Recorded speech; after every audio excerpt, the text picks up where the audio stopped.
Telangana high court చరిత్రలో అరుదైన ఘటన చోటు చేసుకుంది. ఓ కేసు విచారణ నుండి ఒక్కరు కాదు, ఇద్దరు కాదు, ఏకంగా ముగ్గురు న్యాయమూర్తులు తప్పుకున్నారు.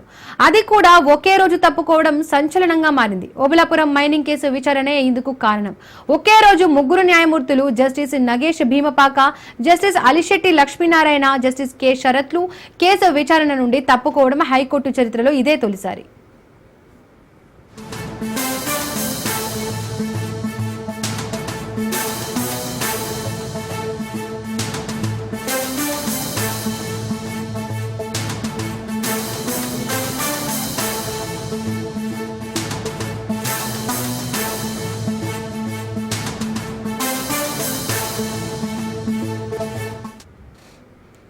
ఓబులాపురం మైనింగ్ కేసులో దోషులు సిబిఐ కోర్టు విధించిన శిక్షను సస్పెండ్ చేయాలని కోరుతూ తెలంగాణ హైకోర్టులో పిటిషన్ దాఖలు చేశారు.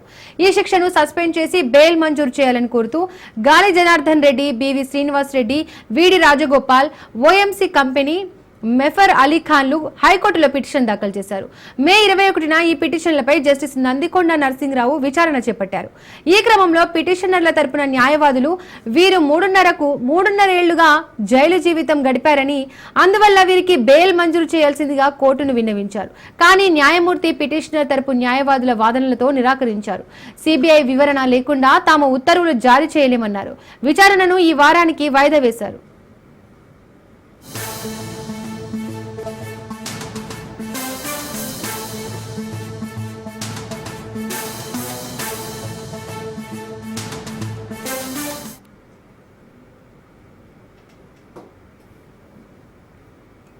ఇక ఇదే అంశానికి సంబంధించి మరిన్ని అప్డేట్స్ మా ప్రతినిధి పవన్ లైవ్ ద్వారా అందిస్తారు.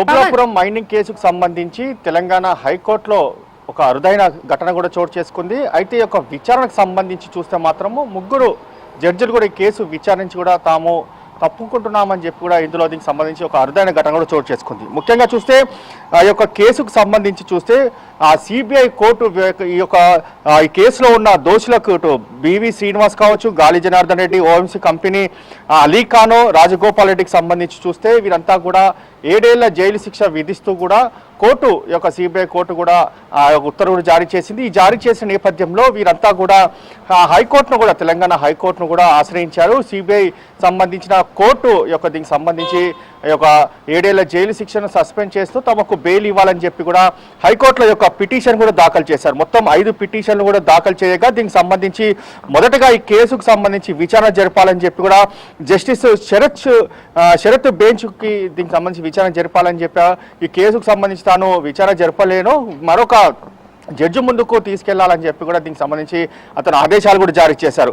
దాని తర్వాత చూస్తే మాత్రము మరొక న్యాయమూర్తికి సంబంధించి జస్టిస్ అలిశెట్టి లక్ష్మీనారాయణ యొక్క బెంచ్ వద్దకు రాగానే యొక్క బెంచ్కు సంబంధించి కేసును కూడా చూసి తాను యొక్క విచారణ చేపట్టలేని చెప్పడంతో మరొక న్యాయమూర్తి వద్ద కూడా దీనికి సంబంధించి జస్టిస్ నగేష్ భీమపాక ధర్మాసనం వద్దకు రాగా ఈ యొక్క ఓబులాపురం మైనింగ్ సంబంధించి పూర్తిగా ఈ కేసును కూడా పర్యవేక్షించిన నేపథ్యంలో తాను కూడా ఈ యొక్క విచారణను కూడా తాను జరపలేనని చెప్పి కూడా ఒక జస్టిస్ కూడా పక్కకు జరిగిపోయిన పరిస్థితి చూస్తున్నాం. ఓవరాల్గా చూస్తే మాత్రం ఇంకా మరో వారం అవకాశం కూడా పట్టే అవకాశం కూడా కనిపిస్తుంది. ఎందుకంటే ఈ కేసుకు సంబంధించి ఏ జడ్జికి బెంచ్ ముందుకు తీసుకెళ్లాలని మాత్రం రిజిస్ట్రార్ మరోసారి చూసి మాత్రము ప్రధానంగా ఈ కేసు వారి బెంచ్కు ముందు పెడతారు. దాని తర్వాత విచారణ కొనసాగుతుంది. ముఖ్యంగా చూస్తే మాత్రం దీనికి సంబంధించి ఒక విచారణ జరిపేందుకు కూడా న్యాయవాదులు కూడా అడ్వకేట్స్ కూడా దీనికి సంబంధించి పూర్తిగా వాదనలు వినిపించేందుకు కూడా గాలి జనార్దన్ రెడ్డి తరఫున కూడా వారు సిద్ధంగా ఉన్నట్లుగా తెలుస్తుంది.